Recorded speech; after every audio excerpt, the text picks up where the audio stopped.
Hey everybody, welcome to Aunties Talk Sports, where we go beyond the game and explore the intersection of sports and culture for female fans. We are two aunties, two mics, but all game. I am one of the hosts here. I am Jennifer, aka Jen B, aka Auntie Jen, and I'm here with my lovely co-host, KB, co-hostess. Yeah, the co-hostess with the mostest. So today, and I'm going to say the date. I'm not sure when we'll release this, but I'm going to say the date today is July 29th, 2025.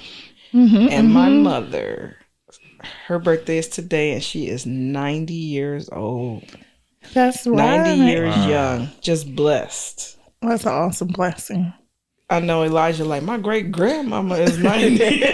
No, but yes. And I talked to her today, and we had a birthday party for her on Saturday. She asked me early this year, maybe February or March, can I have a party at your house for my birthday? And so as the date was approaching, I would say, we're going to have this party. She's like, yeah, if I'm still alive, yeah, I'll be there. I'm like, oh, okay. So Saturday it went down. It was great. Had friends and family come, and she remembered some people, but didn't remember others, but she was reintroduced to them, her nieces and nephews. And it was great. I have a big immediate family, and so but you're the baby of the family, right? And your siblings? I'm not the baby, I'm the youngest. Yeah. I'm the youngest I'm the youngest of how many? 10. Yes, the Yeah, youngest I'm the of youngest 10. of 10. But yeah, it was great. It was another great backyard outdoor party. Mother Nature behaved herself, no rain, so that was great. But yeah, she is 90 years old today, and Whoop, whoop. her parents lived to like 92, 93. So, knock on some wood around here. I gotta get myself together. I love it. I love it. And you, well, no, in addition to your mom's birthday, you've celebrated a birthday. Well, we both celebrated a birthday since the last time we were here. We talked about mine last time. We're going to talk about yours now. What's it? Yeah. Yes. Birthday was, I think, last Wednesday. So I didn't really plan anything. I kind of just took the day as it came, went to an impromptu lunch with a friend, dinner with the family, and then Friday night, Auntie did hang out a little bit, stayed out too late, and slept in too late because of that the next day, but had a really good time. Went to a happy hour, and like I said, stayed too late. But one of the things that was just very interesting to me was like the DJ there. It was like they played everything from like Sade to Bills to Old School Eve. Okay. To like, it was the most random, eclectic crowd and music. Yeah. Which was really odd. But I kind of like that. But it was fun. It was fun. And my youngest, who's 7, told me that I could pass for 5 years younger than my actual age. So I take that as a win. Yeah. And that's what I told her too. I like that too. Yes. Tell Cam I need to talk to her. How old what can I pass? Right. But I was like, okay, I'm trying to get 4 more years off. You think I can make it? So just a blessing all the way around. Another year of life and an opportunity to talk about sports. Yes.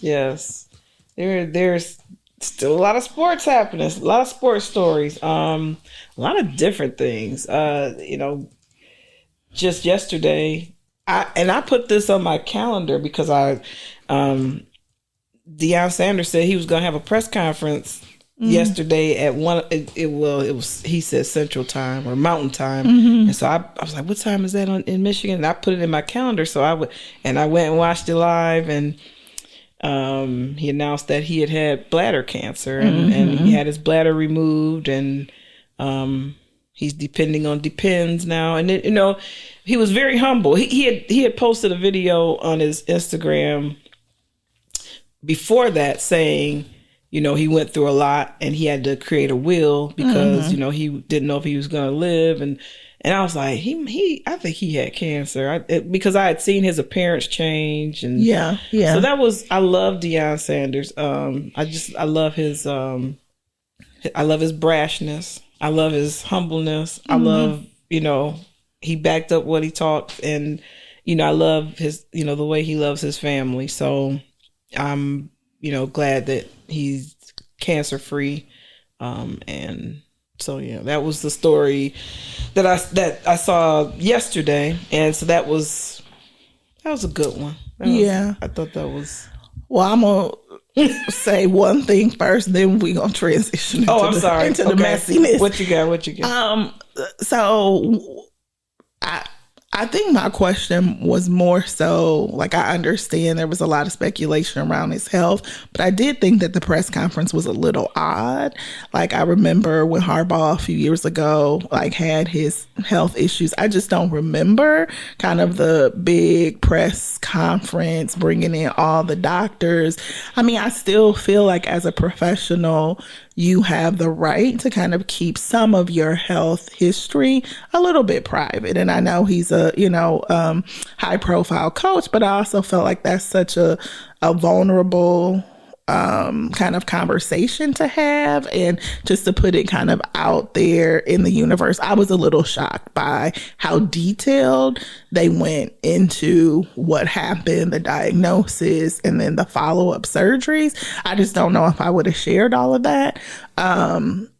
But then the kind of messiness. One, I'm like, Deion, you got too much money to not have a will up until this point. Yes. I was mortified. Whole trust. Right. I was mortified. Like, who is around you? Right. The video, it came out and he's like, I had to do my will last night. Anything could have happened. You could have died in an accident.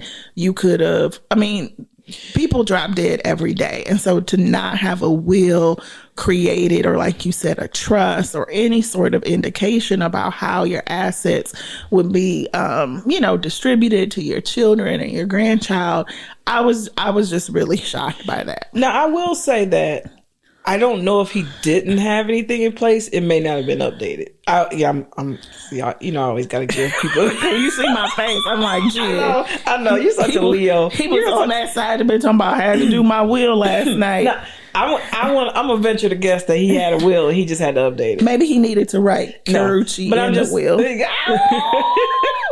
Maybe that's what it was. You say your name, Carucci.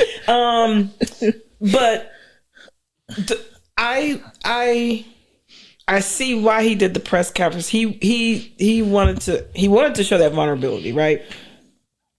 He said that there are a lot of people out there dealing with the exact same thing, and they, he wanted to urge men to go get, especially men, to go get checked out. He had to get checked out. Had he not had to have these regular scans, they would not have found this. And so he wanted to urge people, go get checked out, go, and, face whatever you got to face to get this up. So I kind of like that. What I didn't like was Deion Sanders was at his press conference in camp, and they're asking him about Deion's health. And, they were like, your father's health. And they were like, he's like, I don't know what's going on with him. I'm here focused on football. Can we keep this on football? And the lady still tried to turn it to, and he didn't lie, because Deion, I believe that Deion didn't really tell his players and his family everything that was happening. The only one that probably knew was Bucky, his oldest. But,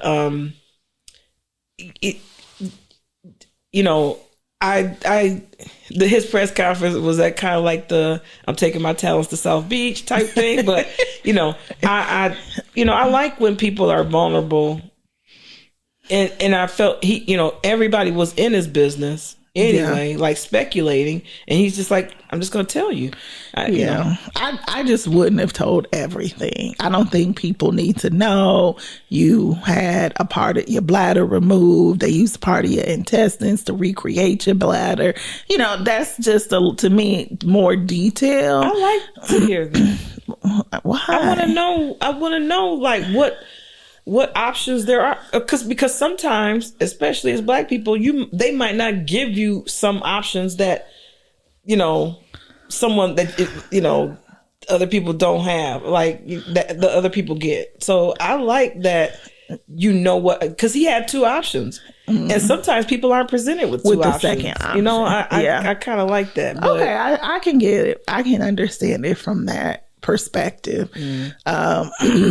I think about, so I was just laughing because, you know, many Black women in particular are anemic. So I tell everybody, don't waste your time with the pills. Don't waste your time with the liquid iron. Just get your iron infusion. And to your point, I've had a lot of women tell me, like, oh, my doctor never told me that I could get an iron infusion. Or I didn't know, or I didn't know that was available. And so for me in particular, iron infusions have been like game changers. It's like, I didn't know that. Yeah. I'm calling somebody tonight with that information because I didn't know that. Yeah, and that's see, you telling that on this podcast today. Thank you for being vulnerable and telling me that. So aunties, y'all out there with your hair falling out, you're cold, you're eating ice and everything else, get your iron infusions. Okay, I got called to make it. Yes, get your iron infusions. But the real tea that Aunties was talking about. All right. You already know. Come here, Deion. All of these people texting me right now was Karrueche Tran in that video. And that is the most random, as the kids say, so they don't have to cuss, random thing that came out of that video. It was like, why? Well, why was she even in there? Why did they post that? Well, months ago, there was rumors that they were dating. So I never heard. Yeah, there were rumors that they were dating. So that was the hard launch. That is the most ridiculous hard launch of your relationship that's possible. They said he was with Roxy. Right, but she kept saying, nope. He kept saying, nope. But she put one of her girls on. But one, Karrueche is not even 40. Like somebody was like, baby...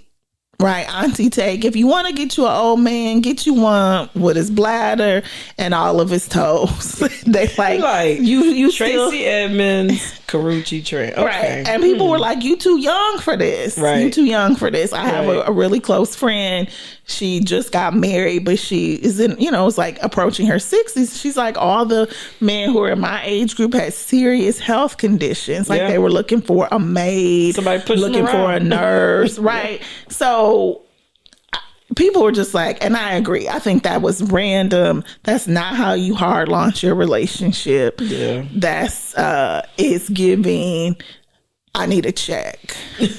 Yeah. Well, Hulk Hogan just passed away. His wife is 46 and he was 71. So, and she was like, she did a press conference statement real fast. They were like, dang, that's the fastest statement I ever heard. Talk about she wasn't ready for him to die. Look like she. I was like, oh man, y'all. I am not against May, December. No. Relationships within reason. But Shannon Sharp and the 19-year-old, I'm against that one. Right. That's why I said within reason. But that wasn't really a relationship. That was a business arrangement. Yeah. And they settled. And whether they're male or female, right? So a lot of people also have a lot to say about Jalen Green and his relationship. And so I do think that whether it's the man being older or the woman being older, we should be able to recognize that people sometimes fall in love who are vastly older or younger. But to your point, hovering around 18, 19. And I also think it's weird when you're in a relationship with somebody who's the same age as your children. Right. That's to me odd, whether, it's legal, but what do I want to have in common with someone who maybe is the same age as my fictitious son? and your kids annoy you, but you try to tell me your spouse does it. Right, your kids get on your last nerve, right. But this 25-year-old, he don't get on my nerves, right? Right. Yeah, so that, I would say that relationship, Deion and Karuchi's relationship pretty much, at least on social media, eclipsed his health. And to your point, this is the first public relationship he's had since he and Tracy Edmonds went their separate ways. And so I think for a lot of women, right, of a certain age, it's like whatever reason, this relationship couldn't work out with someone who is your peer, who's similarly stationed in life, right? Established older children. And now you with this young girl. Where does he even meet Karuchi? That's what I was like. Where are you hanging out that you meeting Karuchi? But that's enough about Deion. We doing a deep dive on Deion. I ain't trying. So yeah, so that was, one of the most recent stories. I got to talk about a little bit about baseball a little bit. I still ain't been to a game. My Tigers, they lost 6 in a row, and then they won one, and I was like, okay, we're back. And then they lost 6 in a row again, and they are not in first place overall. They are still in first place in the Central Division. But the Milwaukee Brewers are in first place overall, which is random. But, I just want to shout out my Tigers. They just traded for a pitcher who they believe in, so that we really need. But I can't, I have to mention my Tigers because I still think they're having a great season. And we are second in the American League. But so that's good. We're in the top 6 overall, but I still think that they'll peak at the right time, be number 1, end up number 1, and win the World Series. I'm still counting on that. She's still calling it. That's her prediction. Still calling that. You were talking about a little bit Chris Paul. Oh yeah, I love me some CP3. I love him. I really want him to win a championship. We were talking about the whole trade season, or earlier in the summer, I was saying that I was really excited about where he was gonna go. I hoped that he was gonna end up in Houston. That didn't happen, but I think this obviously signals that probably this is his last year, right? Maybe. And he's kind of going back to kind of where it all began for him in a lot of ways. I don't think the Clippers is going to win it, but I do feel like this could potentially be, right, a nice season for him to go ahead and retire, although I hate to see it. I know he's a jerk on the court, but I think he's a consummate professional. Yes. And he's ready to accept a lesser role and mentor people. I wanted him to go to the Lakers because I wanted him to go back home to his family. Yeah, he's been on away from his family during the season for years, and so I wanted him to go to the Lakers. So I feel like the Clippers are a good consolation prize. Now I'm not gonna count the Clippers out. They do have some good pieces. We'll see what they could do with it, but I am glad that he's back in LA with his family. Yeah. And so that was, the biggest thing for me. I love Chris Paul. I mean, I look like the little meme, the girl who's like, because I'm like, what pieces? The pieces still ain't healthy. They can't stay healthy to save their lives.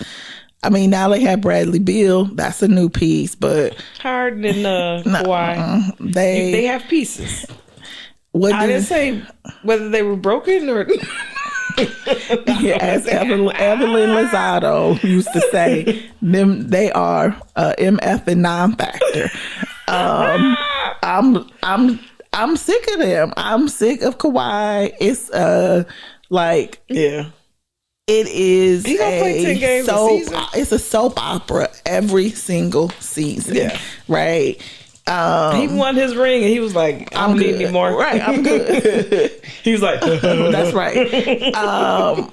Harden, right? Goodness. I just want to shave his beard. The same thing. I think Harden needs a resurgence, kind of like Luka.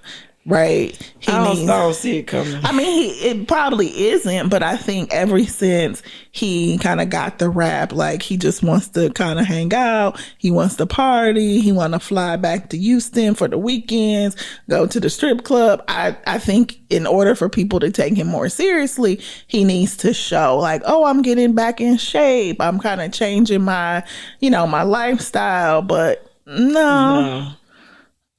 It's just it's not exciting anymore. Bradley Beal, I like Bradley Beal. Yeah.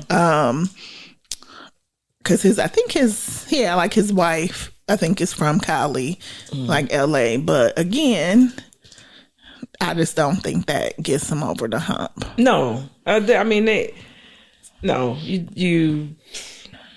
but they have pieces. We'll see what they can do. I feel like anybody can win, a few games. We'll see. Oh yeah, they'll win a few. They'll be. Oh, and we forgot they got Ben Simmons.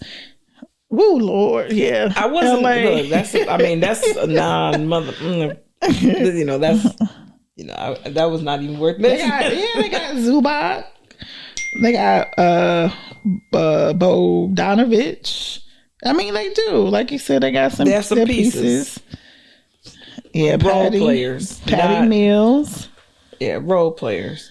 A lot of older people feel like. Yeah, that would be my one concern. Would be the age. The age thing. Yeah. Because a lot of the players on that team are, advanced in, where they are in their careers. Right. And, especially in today's game with, how load management is. Right. And, I mean, we've seen it with Kawhi. The Clippers are, very willing to sit players out. They're not going to be afraid of doing that. And if you get into a situation where a lot of these players are, struggling to play, 60 or even 70 games, right? I could see that getting ugly quick. I looked it up. It says including the addition of Chris Paul. Okay. And accounting for, training camp and, we're not sure exactly what the roster is going to look like. But the estimate is about the average age is going to be around 30, 31 years old. And that's by far the oldest in the league. Yeah. So, yeah. That's my main thing. I was like, they have pieces. He's going to come in there just be a mentor. He's going to come off the bench. He's probably, and I'm not expecting much, but who knows? Anything can happen. That's all I can talk about. Hey, the geriatric team might get out there. Well, you know what ain't gonna happen. Mm-hmm. His beloved 76ers having a healthy team. Oh, Paul George, right? That's not even. He's gonna be back. Okay. It's just. I was just like, man, oh man. So, but yeah, and that's a little bit of the NBA, and that transitions us to my favorite, the W. WNBA. I love how they call it the W. The W. Look, so they started calling the NBA MNBA. I'm like, what y'all doing? Because the WNBA and the NBA. I'm like, no, it's just the NBA. Like, y'all crazy. That's funny. But hey, I predicted something right. Team Collier won the game. Oh yeah, they blew them out. They were blowing them out. But I want to start though. The stars of the weekend were the stud buds. I can't believe I was watching that stuff. I was really watching their stuff on Friday and Saturday night because I wanted to see the party. I wanted to see who was doing what at the parties. Yeah, it was out of control. It was out of control. I mean, it was great. It was entertaining. It was great. It was. But because they'll knock each other's heads off on the court, but they're see them. You could definitely see that there was a lot of camaraderie. Yeah, and it always has right among the players that they really. For the most part, fool with one another. But stud buds was the highlight of the weekend. It was authentic. You know what I mean? Right. It was entertaining. Right. And it was pure comedy. Right. You know, 72 hours of live stream. Yeah. And I'm not a streaming person. Like I get it, but I also don't like it. You know what I'm saying? So it was like, to me, that perfect convergence of something that's really hot, you know what I mean, with the league, which is what they needed.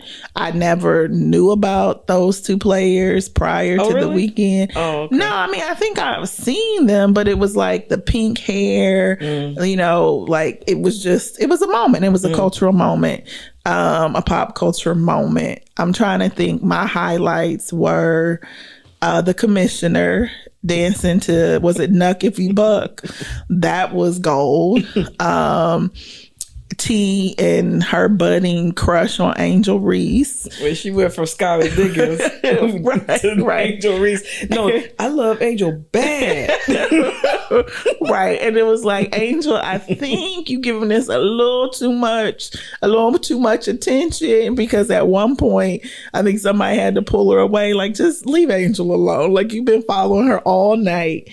She told Angel she was too expensive for her. Right, she did. She's like, Angel, you know what? Angel been playing basketball with, you know, stud buds for many, many years. You mean just studs? Studs for many, many years. Oh yeah, it was like, it was the dancing though. So I got something to tell. See, this is how I know that men try to act like they're bow-legged. Because why does Courtney Williams try to walk bow-legged? Why?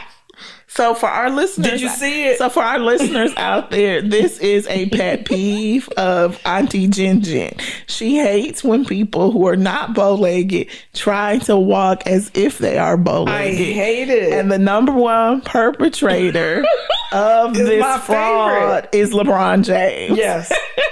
I said, look, he's not bow-legged, but he's trying to walk. My brother is bow-legged. I know what bow legs look like, okay? And it is a fact that men try to be. Remember, we were at the baseball game a couple weeks ago, and the guy was walking, and he's going to have hip problems because he's trying to be bow-legged, and he's not. This is hilarious to me because and Jen evidenced by the fact Courtney Williams is trying to walk bow-legged. I swear I saw it.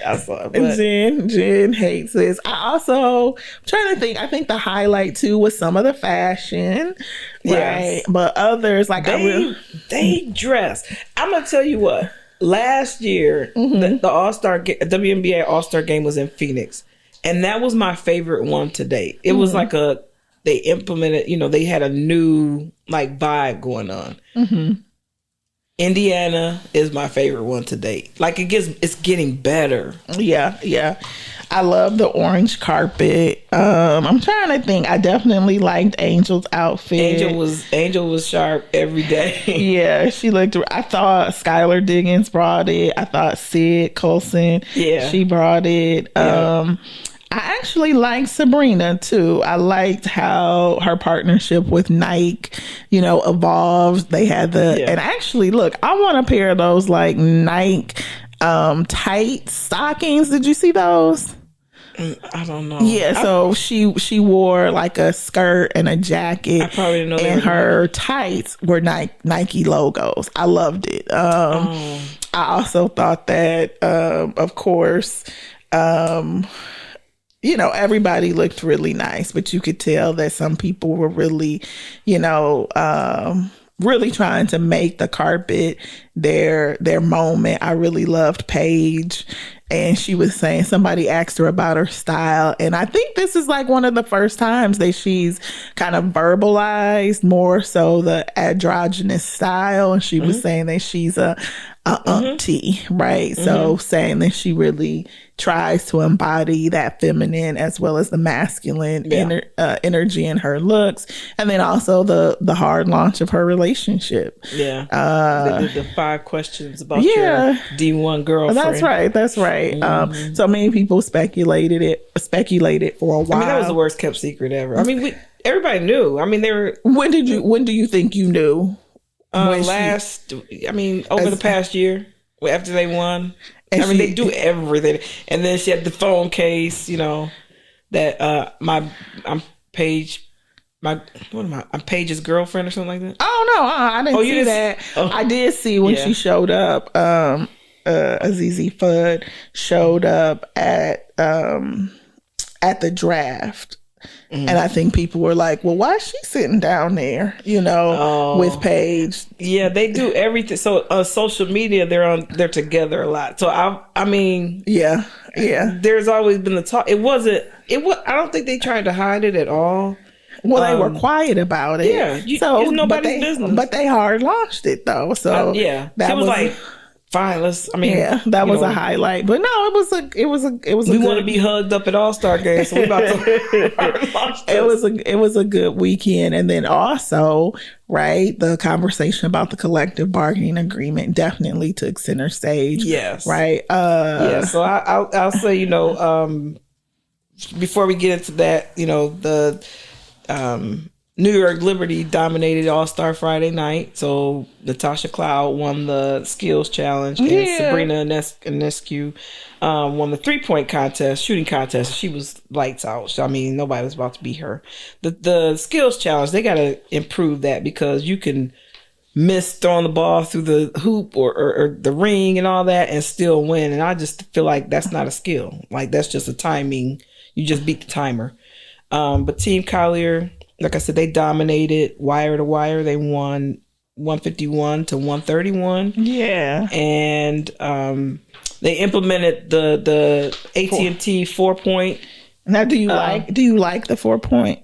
Because some people felt like, nah. Because all they were doing was jacking up 3-4s all night and missing them. And I feel like there should be like, you could shoot 4s like a certain time. Like the last minute of the quarter, at every quarter, or something like that. Because they were just jacking them up. I was like, oh my gosh, everybody was shooting them. But it was good. That was a good game. But another highlight, like you said, was the collective bargaining agreement. So 40 players showed up, and that was the largest in-person crowd to have a meeting about the collective bargaining ever. But while they were in town, they had a meeting on Thursday. I believe it was Thursday, not Friday. And they didn't get anywhere. Mm-hmm. And so for the listeners, the collective bargaining agreement that they have is let's say it's their union contract, is what I call it, like, kind of. And that they have had their contract. They signed their last one in 2020. And they opted out last year. They want to renegotiate. And the 2021 was a milestone CBA. They, I want to say about Kathy Engelbert. She is a former CEO of Deloitte, one of the big 4 professional firms. And so she comes with that financial knowledge, and she has really grown the WNBA. She's grown revenue. I want to say she's doubled or tripled revenue, or maybe even more. She came in 2019, and I believe she was brought in to help them negotiate that collective bargaining agreement. And, they improved the salaries. So the maximum was you could make, I think the highest paid player now is making like $250, and that's Jackie Young. And she came in and she improved revenue, got them up to Comfort Plus airlines. And then last year they had to change that to charter flights because of the harassment that was happening to the players in the airport. But as the league evolves and as it grows now, the players want better options. And in particular, they want a higher share of the revenue that is generated. And just to give you a glimpse of that, like in the TV deal that the WNBA just signed that goes into effect in 2026, 2027, is $2.2 billion over 11 years. So that's, $200 million a year. So the players are banking not just on the revenue. That here's the narrative. So okay, in the All-Star game, before in the shoot around, the players unzipped their jackets and they had a shirt that said, "Pay us what you owe us," and that caused an uproar. The crowd was even chanting after the game, like, "Pay the players, pay them what you owe them." And all these men, I'm gonna say mostly men is what I'm hearing, who I'm hearing like object to it. The league is $50 million in debt. First of all, so I went when they keep throwing out these numbers. I went and I said, "Well, how much?" Go ahead. Well, let's just pause. I want people to understand. Jen's day job is an accountant. So I think I'm sorry. She about to dive deep into these numbers. And I want the listeners to understand this is what she does. I'm sorry, y'all. This is what she does. I was getting carried away too. I was about to go. Because I think it's important. A lot of times people don't understand, businesses, right? They can show a loss, right? Based on just the numbers and, their deductions and all of that. Yeah. And so I think people should know we got somebody who really know what they talking about here. Thank you. Jennifer don't know what she talking about. I know a little. So I know how to read financials. Okay, so, but the first thing I did was I went and I said, the players. Caitlin Clark is making $76,000 this year, or something like that. Ridiculous. That's ridiculous. Yeah. So I went and Googled how much does Kathy Engelbert, the commissioner, make? They said, "Oh, that's not public knowledge." So you mean to tell me your public knowledge is that the league's losing $50 million, but you can't tell me how much of that Kathy makes, right? It's just like the NFL. The NFL used to be a nonprofit, so they used to have public books. And then once Roger Goodell started getting to the $30 million, they became a private company because everybody was questioning the salary. So I said, okay, so the speculation is that she makes about $3 million a year. And I understand you were the CEO of Deloitte. I get that. But show me the books that say that they're losing $50 million a year. Okay? Yeah. Show me the books. Because the way I look at it is like a profit and loss statement. Okay? You have revenue. And then you have costs that generate that revenue. The costs that generate that revenue are the players. That's your cost of revenue, your cost of sales.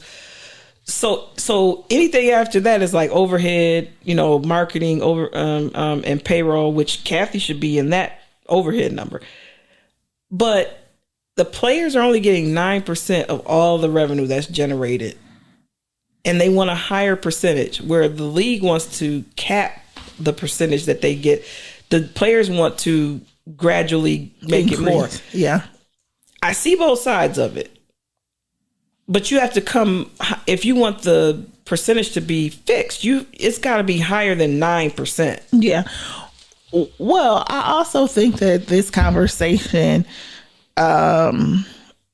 probably would have been drastically different if Steph Curry's interview with Speedy Norman, right, hadn't come out like the next week. Because I think that this is important. And so Steph, was talking about, regardless of how much players make, it pales in comparison to the valuation or future valuation of the teams that they play for. And so Speedy was like, well, your estimated net worth is around $240 million. Like, do you think that's, and he's the third highest paid, right, player in NBA history after LeBron and Durant. And so Steph made the comment that when you compare, so I think when he got to Golden State, and I want to pull up the specifics. So the Warriors now are worth $8.8 billion. And when he got there, they were, I think, worth maybe like $300 million, right? And so his whole point was that if this was a tech company or kind of any other, enterprise, I would be able at some point, right, to participate in that upside. Right.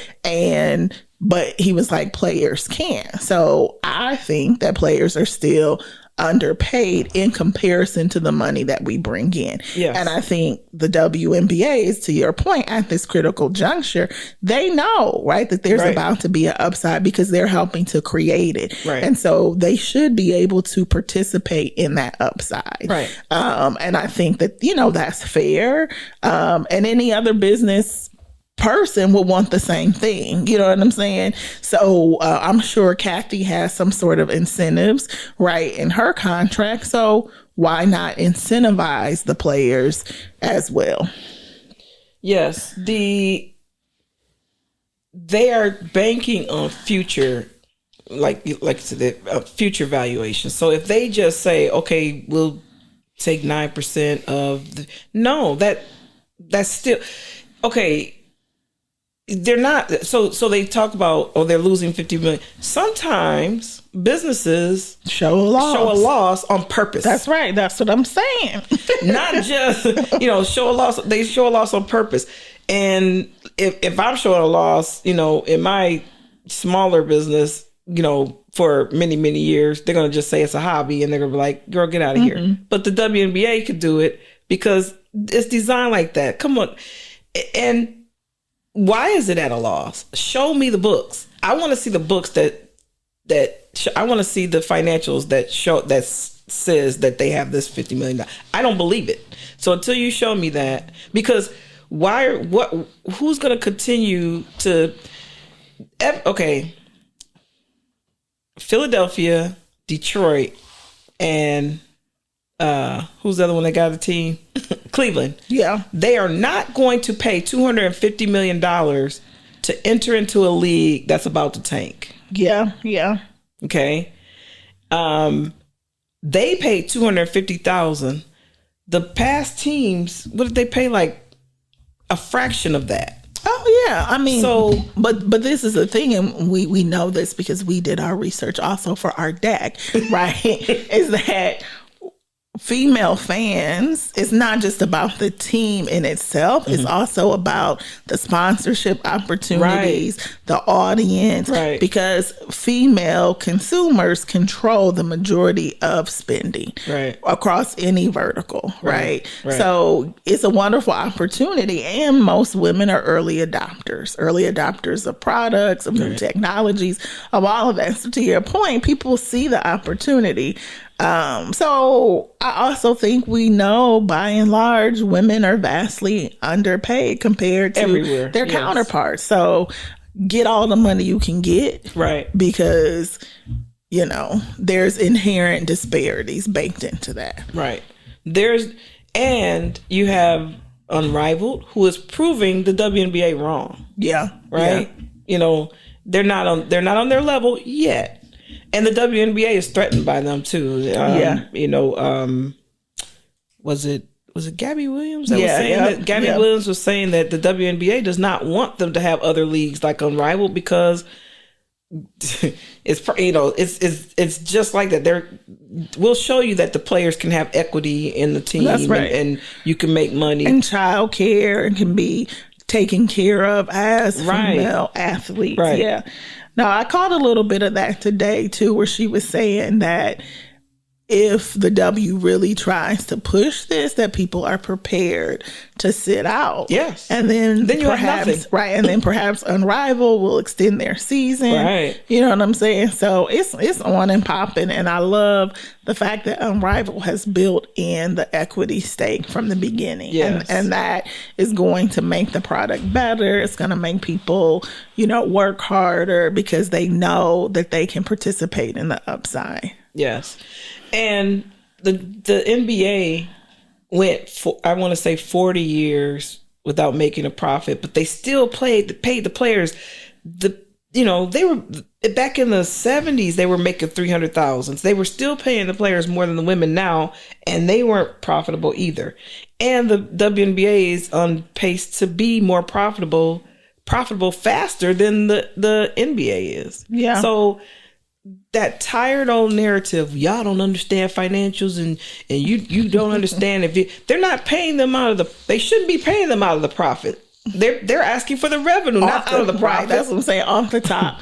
So right. I know, nephew, you want to be in the front office one day. And so what do you think about this whole collective bargaining agreement?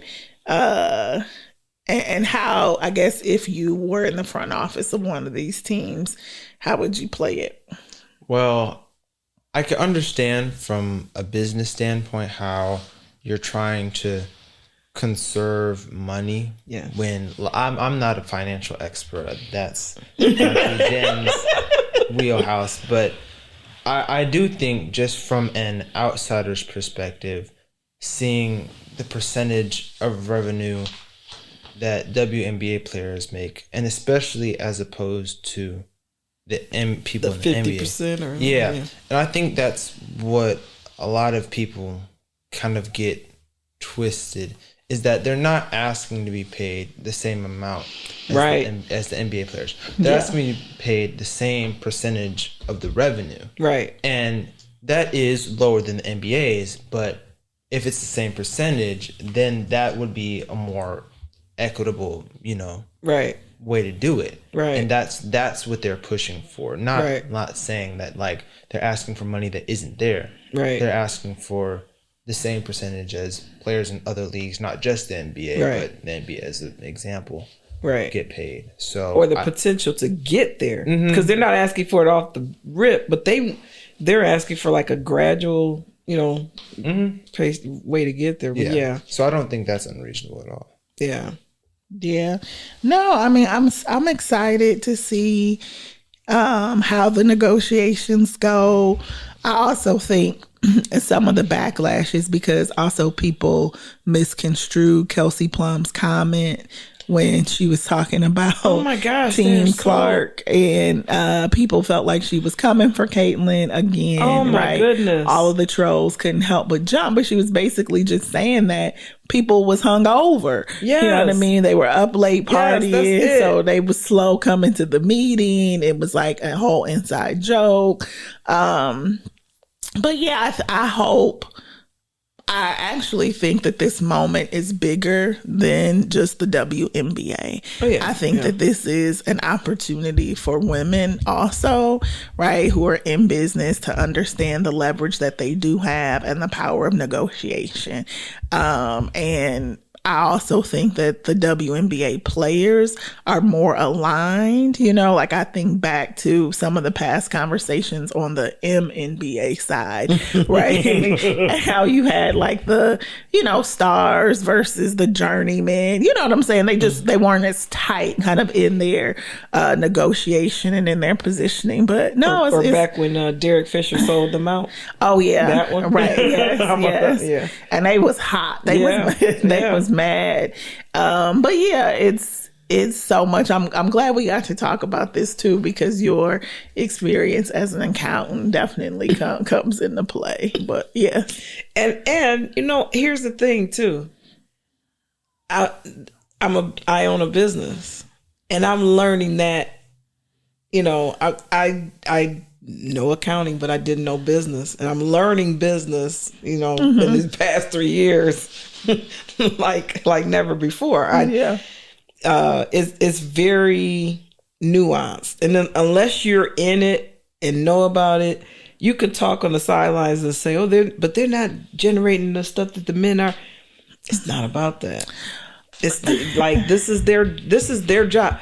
They can make more overseas. They were going overseas only because they could make $1 million in a few months. And this was just to really grow the game. But I think, to your point, and this is a pet peeve of mine, I'm so tired of the comparisons to the men's game. To talk about, the men do this.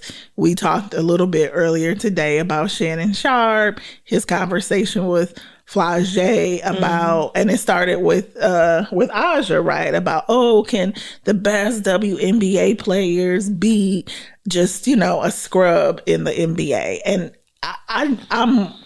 I'm just so shocked that for a lot of men, they have to bring it back to, well, we can still beat you. Right. It's so stupid.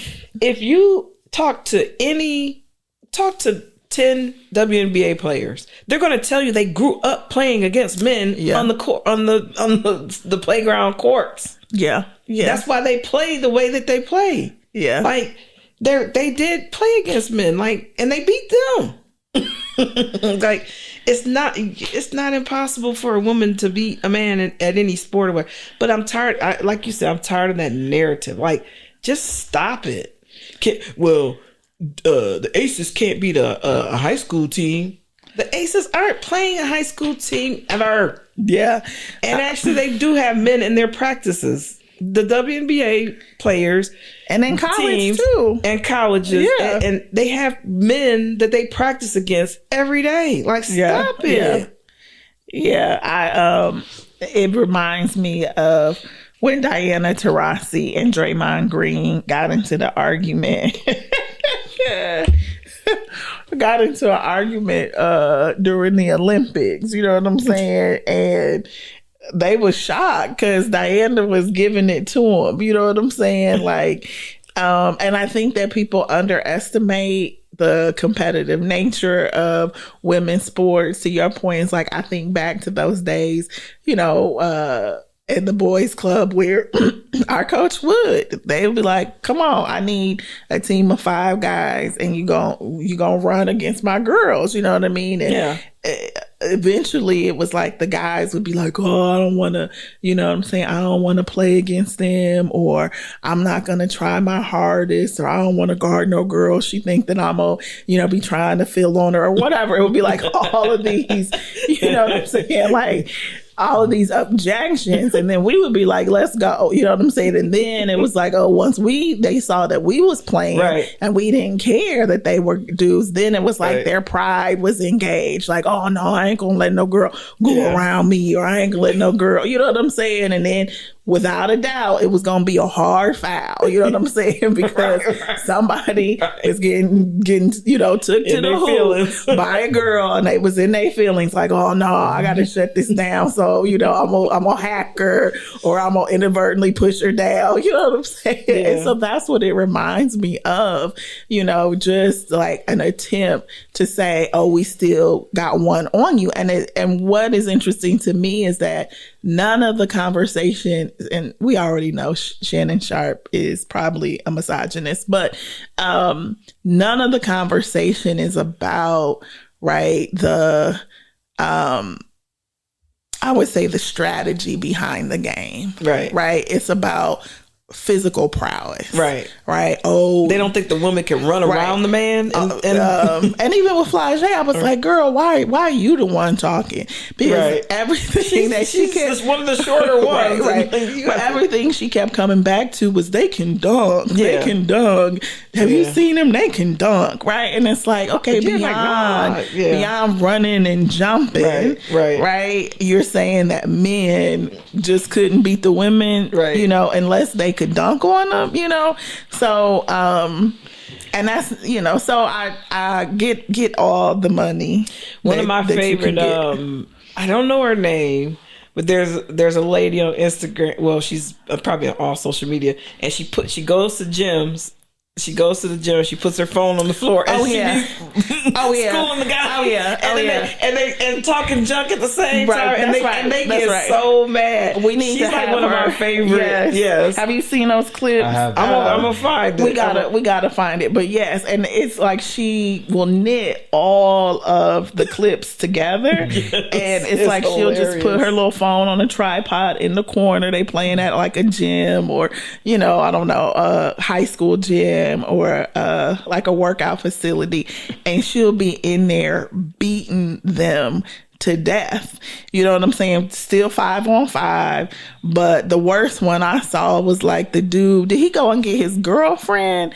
Or it was like his mama, somebody, like he was hot, like, really, really mad. And so he brought a couple of women in there like, no, she ain't about to do this to me. And it was like, dude, but again, the pride, of it all. But Yeah, I mean, I just think that the archetype of women has to be expanded to include a high competitive drive. And I think that is underestimated. And look, every player in the WNBA may not be able to beat every player right in the NBA. Right. Yes, because obviously they talked about Kevin Durant, right? Like, what do I look like going Flage? What do I look like going up against? You did make a good point, like talking about dunking and stuff, because somebody else came back and said, well, yeah, they could probably beat somebody like Muggsy Bogues or something. Right. It's no, like, not necessarily. Right. It's like dunking is it. But I do believe like they gonna score. They gonna get a couple of buckets. They gonna, they gonna, surprise a lot of people. But our value as women doesn't have to always be in comparison to what men can do. Well, it's always men that are saying it. I don't think I ever talked to my female friends about, hey, you think she could beat him? No, it's always some man like Shannon Sharp. Talk about can why would you even have that in your interview questions to Flage? Like, why are you doing that? I mean, but that first he asked Asia Wilson, or somebody asked Asia Wilson. She said, yeah, she thought some players from WNBA. And so I get it, but why you ask? Why is that on your card to ask during that interview? That's what I said. We all know Shannon Sharp is misogynistic. Yeah. I mean, I'm like, kill that. Except when he on OnlyFans. I'm sorry. Oh, man. But I mean, but again, we now understand, right? So you have, right, a man continually talking, right, about women in a disparaging way, talking about women taking advantage of him because he has money. Talking about how he won't take women out to a nice restaurant. He want to take them to Applebee's or something. You know what I'm saying? Because he don't want them to. He doesn't go pick them up. He sends a car. Right, sends an Uber. Right. So doesn't want them to take advantage of, right, his financial means. Then you get slapped with a rape allegation by a 19-year-old model on OnlyFans. You settle and you got to pay money, right? When you was talking about all these other women, now you have to pay her to settle. And the day you settle the suit, she announces publicly that she has now retired from OnlyFans. So, yes. So when we talk about who is taking who, I don't have to go back to OnlyFans anymore. Right? Who is taking advantage of who? Water. Right? That's what I'm saying. That's why, because of the type of person or type of man that Hi, he is. My name is Bianca, and Shannon Sharp retired me from OnlyFans. That's right. And people and all the aunties, we're gonna give it up. All the black aunties out there was like, what? What, Shannon? You didn't talk all this trash about us coming after you for your money, and you get taken to the ringer by a 19-year-old. Better listen to Monique. Now, so I want to see who he pops out with next. Girl, he ain't popping out with nobody. His little fashion, his fashion consultant. Ain't nobody popping out. Ain't nobody popping out with Shannon Sharp. He gonna be like, Deion popped out with Carucci. I could pop out with somebody. Yeah, okay. No, I'm trying to find the settlement amount. It didn't. I thought they didn't disclose it. No, they didn't disclose it. But she was suing him for $50 million. Yeah, she didn't get no $50 million. She probably got 10, 15. She probably got the original 10 that he offered her. Yeah. And called it a day. Can you imagine paying $10 million to settle some BS that you didn't got yourself into? Yeah, when you got $100 million deal you trying to secure. Yeah, so that's why he asked the question. Just like when he was talking to Young Miami, right? And he was like, so you be getting Birkin bags and stuff, Chanel bags? She like, Yeah. Oh, I can't. I gotta stay in my pay grade. I can't be dating you, right? So everything is cheap. Cheap. Yeah. But you had to pay. Yeah. You had to pay. So yeah. So women, get yours. Get what you owe, what you worth. Because you deserve it. You deserve it.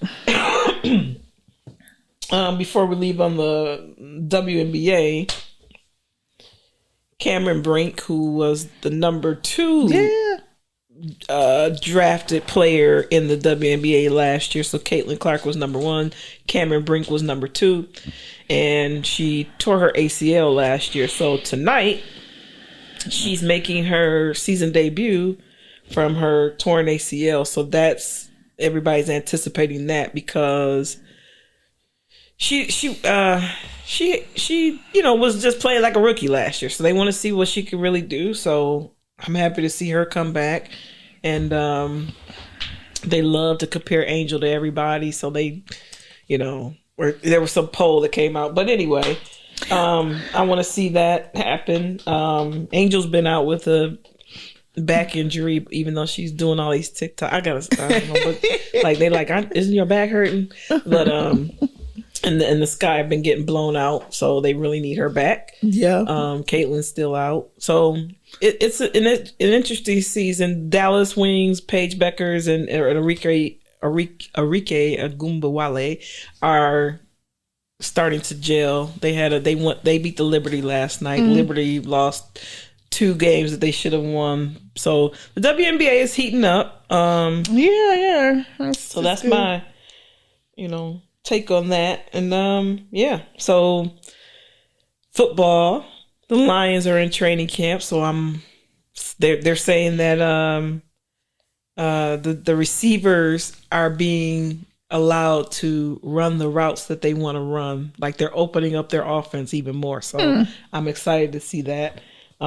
We've got had a couple of injuries in training camp. So it'll be interesting to see what they do. Everybody loves the new offensive coordinator. So we'll see if that translates to a good season. I think it's going to be a tough season, but I can't wait for that to start. So I'm trying to get my outfits together for the Lions. I wasn't the past couple of years. I have not been satisfied with my Lions gear. girl. And so all my gear is old. So I gotta get my Lions gear together this year. Yeah. So go Lions. Yeah, Pistons, we're going to see what they're going to do, but Red Wings, we're going to see what they're going to do. But I always got to talk about my home teams. I just want to touch on this. 45-year-old Venus Williams is out here trying to keep her Cobra insurance, and she is playing and winning some matches, and she's going to be in the U.S. Open doubles, mixed doubles. So I welcome back, Venus. Come on back. It was good to see her out there, and they said, one of the reporters was like, you're 45, why are you out here? She said, why not? Right. And that's what she Boom. Their relationship with the media has always been contentious. And so I didn't understand when the guy was asking her about what he felt she had to prove. And she was like, I don't have to prove nothing. Right. And so again, I'm here because I really love it. Right. Right. This is been my whole life. Right. I can still do it at a high level compared to us mere humans. Right. She looked really healthy. She looked well rested. Yeah. And I think that was after she talked about her Cobra insurance. Like, dude, they sent me a letter saying I'm about to get kicked off. Which was hilarious. She's like, I'm always at a doctor. I gotta keep my insurance. And I was shocked. And I was like, what? Why are they doing? What's up with the WTA? But I was shocked too. I was shocked that she didn't get a lot of backlash about that comment. Because I'm also like, real life. Venus, you got more than enough money to pay for your medical needs. Well, why when you can have their Cobra? But I mean, I understand wanting the insurance, but it is not like, I mean, and I hate to get political, right? But we are living in a time where literally Medicaid is going to be cut for millions of people living in poverty. So a multimillionaire talking about coming back because they need their Cobra, it was, that's my girl, but it was a little tone deaf. I was like, Tone deaf. So because you can afford it, you can afford your help, you can afford to go out and to pay. That's like Coco Gauff saying she didn't have any debt. She called it debt. She didn't even know how to say debt because she ain't got no debt. Right. That's to me. Okay, this is a good segue, and we're gonna wrap it up in a minute. But I am, and we're talking about business again, right? Mm-hmm. Our money mindset starts when we're young, and people expect multimillionaires to be, to talk like they want them to talk. Like, why she talking, acting like she can't afford? She didn't say she couldn't afford it. She just don't. But we are like, we want them to be embarrassed about having money sometimes. And I'm not saying you're saying that. I'm saying, it just comes across as tone deaf. That's what I'm saying. Like, at the end of the day, you can afford to pay. And I love Venus, and people didn't take the take that I'm taking now, right? People were like, oh, this is a great, ha ha ha, he he he. I laughed, but I was also like, ouch, right? For people here in America, many of who are going to have their benefits cut off and don't have the means to actually go out and pay for their medical services. I was like, it just appears to be tone deaf for this moment in history. But what if they can go get a job and work and get benefits to do that? They're going to go get that job. Some people, I know a lot of people that go to work or stay at a job so that they can keep the benefits that they have. I didn't really take it as tone deaf. I don't know. I felt like it doesn't apply to me because I'm not a multimillionaire.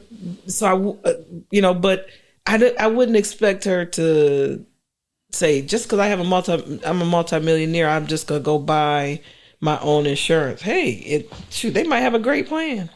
And I'm sure they do. And I'm surprised they even have to pay for it. That's the thing. I'm like some sports, I think you get some companies you might get healthcare for the rest of your life. I don't know. Right. So this is my moment because y'all professionally y'all work in philanthropy. Okay. So I'm gonna have my moment. And I guess this is like I said, I know everyone doesn't have access to this information from a policy standpoint, but based on what's being proposed, right, between 4 to 7 million people will be going without health insurance because of plan cuts to Medicaid, right? And so we're talking about seniors, we're talking about those who are living in poverty, and the Congressional Budget Office estimates that the total number of uninsured people will rise to 17 million by 2034. And again, this is in exchange for a lot of tax cuts, like we were talking about earlier, right, to corporations.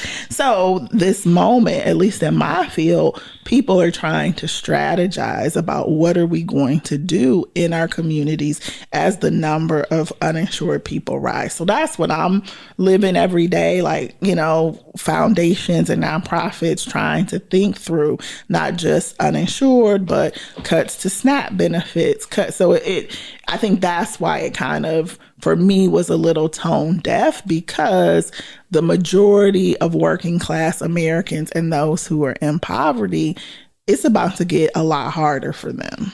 I know. I'm in the nonprofit sector, and my clients are, one of my clients in particular has a food bank, and they have cut, they've cut FEMA funding and all that. But let's think about the audience that Venus was talking to. She was at a tournament where people buy tickets. It's a luxury to buy a tennis ticket. I don't know. Right. I gotta debate you on that. I'm not saying that. I gotta debate you on that. It was off the cuff, right? It was, I think, a joke because everybody knows that she could pay. But to me, that moment just showed like, you a multimillionaire, right? Because most working class people in this moment are definitely thinking about the impact to their bottom line, and she's got many more options. So that's all, girl, you can pay your copay. Girl, you can pay if you got to pay out of pocket. You can pay out of pocket for your mammogram. But if she may not want to, why would she? If she could just go play a tournament? But that's what I'm saying. I think she wanted to get back. Like if she didn't want to, that's she wouldn't have got back there. She wanted to get back out there, right? So it's not like you can't. That's what I'm saying, right? So better to say that you came back, and that's why I said I think it was a joke. You love the game. That's why you're really out there. She's not playing because financially she has to. I took it as a joke, but I also was like, Venus is a little tone deaf at the moment. But I just don't want people to, and I was saying this in a group one day. I don't want people to be embarrassed about making money or having money or anything like that because it might, like you say, it might be tone deaf to other people. I want business owners to have a booming business, right? Yeah. And some business owners, they don't want people to know that they have this booming business. And I used to be like that mindset. Like if I was around people that weren't, if I was doing well and other people weren't doing it, I would like tense up. It didn't make me feel good to see that, right? Right. And so I would like, you would dim my light for that sometimes. Yeah. No, you don't. But on the flip side, and it's so funny because I have a colleague who advises high net worth individuals. And I think on the flip side, sometimes people with money go out of their way to try to communicate that they like everybody else. And not from an embarrassment standpoint, but more so like, ooh, they're uncomfortable with people knowing that they have money. And so she would tell me, she'll be in these conversations with people and they would be like, oh, it's so awkward, or oh, I feel so guilty, especially like if they inherited the money. And so she would say, I know somebody like that. Well, what she would say, I have a strategy. I have a strategy to help you with your guilt. And, I know something that we can do. That's what she said. She said she would tell him, oh, you can give me all your money and then that will help you with your guilt. And she said, they'd be like, oh yeah, no, I'm just playing. Like, I wouldn't say, I didn't feel guilty, but this is what I was saying earlier. Your money mindset comes from how you grew up. And it's how you saw money as a child. And I'm doing a whole business thing on that. So y'all stay tuned. I'm not gonna get all into it, but I'm evidence that I'm, a product of this. Yeah. And this is good because Venus and them definitely grew up working class, whatever. Absolutely. And so doing whatever you got to do. Absolutely. Right. And that's what I'm trying to now, convey baby, here. Venus, baby, you don't need to work. You don't need to work in order to have insurance. But that money mindset is still, ooh, these bills coming in. I ain't got no insurance. Go away. The money mindset that you have as a child, that the way you saw your parents or your guardians or whoever you were raised by, it carries through to you want me to be very vulnerable? I went to the store when I was young and we were on food stamps and I had food stamps and I looked around to make sure that none of my friends were in there. And as soon as I gave the guy the food stamp, my classmate walked in and he was like, "Ooh, you got those things? You got them." And that was back when the food stamps was like real dollars. And I remember that like that was yesterday. You could call my friend Sierra right now, and you'll say, why was Jennifer crying when y'all had to go to the store when you were young? This is a whole separate incident. To this day, she tells me, remember that time your mother had sent you to the store with food stamps and you were crying because you didn't want to go to the store? I didn't want to go because my classmate had already was in there with the food stamp, ostracized me for having food. And that is why, and I didn't realize this until recently, as an adult, my mindset about money is to hide it, to a certain extent. So this makes sense then, because about 2 months ago we went to talk about that. We went to a concert together. And Auntie Jim pulled out a thick knot of money. No, it was all cash too. I said, Jim, what you got that knot for? She was like, context, please. She hurried up, boy. Context, please. We went to a concert.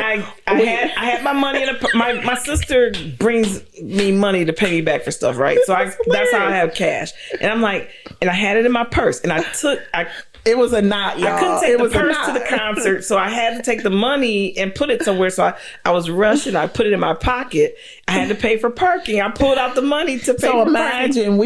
we pulling up. It was ones. I had a good night at the strip club. Right. It was ones, okay? But sorry, Eliza. I'm so sorry.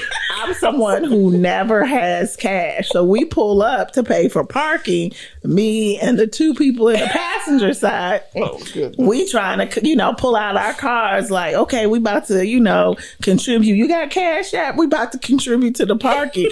Jen, like I said, pull out this knot, and she start peeling off. I'm like, Jen, she is exaggerating. I am not. I was like, Jen, why you got all that knot? You like, dang, Khalil. I didn't know she was gonna say anything. I'm like, oh my goodness. But so then, like the week later, she was like, I can't believe you put me on blast like that. But she was trying to kind of hide it. I was looking like a pimp or something. I'm like, no, I just had on jeans and I had the money in the pocket. Like she was a street pharmacist. So I had to put, context. Look like a street pharmacist. But I have to think about this a little bit more. I'm going to do, my business podcast, I don't want to mix it here, but I'm going to have a whole series on that. It's money mindset. It's a mindset that you get when you're very young, and Venus and Serena are examples of that. So for me, I grew up with my family, extended family, being entrepreneurs. Mm-hmm. Another side of my family working in the plants. My mother being a teacher, right? So like working class or professional individuals. For me, and you said this to me, because I was an entrepreneur as well. I think I have always had the ability to get money. Mm-hmm. And it doesn't come hard for me. Mm-hmm. It just comes. Mm-hmm. And I would say, so for me personally, like in relation to my mom, our money stories are totally different. Same here. And so my challenge has been, right, moving beyond, right, the stress of money to know that I've always been able to, as my sister says, make it happen. And then you reminded me, right, a couple of weeks ago, like, do you understand when you had your business? Like, it was coming. And I was like, I guess it was, right? I was reading the financials. I mean, I was reading, many people struggle, many business owners struggle to even make six figures. And, six figures is like a dream to them. Yeah. And so Jim reminded me, like, do you realize that your business was making six figures and you didn't? And I was like, oh, I guess so. Like six figures. So so I think for me, a part of it is in relation to my mom and her story, but I think also claiming another part of my story, my family's story and legacy, because up until I was an entrepreneur myself, I never really associated my family's money story with entrepreneurship, right? Until I started to reflect back on what I really learned. Like, I would talk about what I learned from my grandmother, but I would never center the entrepreneurship story in that. And I think having that experience, taking the risk, gave me a level of confidence, which is why we about to get this money when it comes to our podcast. So when you be on my podcast, you gonna be a guest on my podcast? Yeah, we can talk about this deeper. I will. Okay. I will. So Venus, release the working class. It's in her. It is in there. But release Compton, Watts, Compton, baby. Compton you far from she Compton. About to put now. the barrettes back in her hair. Just wait, it's coming. But yeah, that's real. So yeah, that was a good bring it back around. But this was fun. So are we signing off? We are signing off. Thank you to Elijah. Always. And thank you guys for having me. You're welcome. Thank you for all your input. So again, follow us on all of our social channels and comment and like and send us questions and topics that you want us to talk about. But we are signing off. We are ATS, Aunties Talk Sports. 2 aunties, 2 mics, all game. Peace.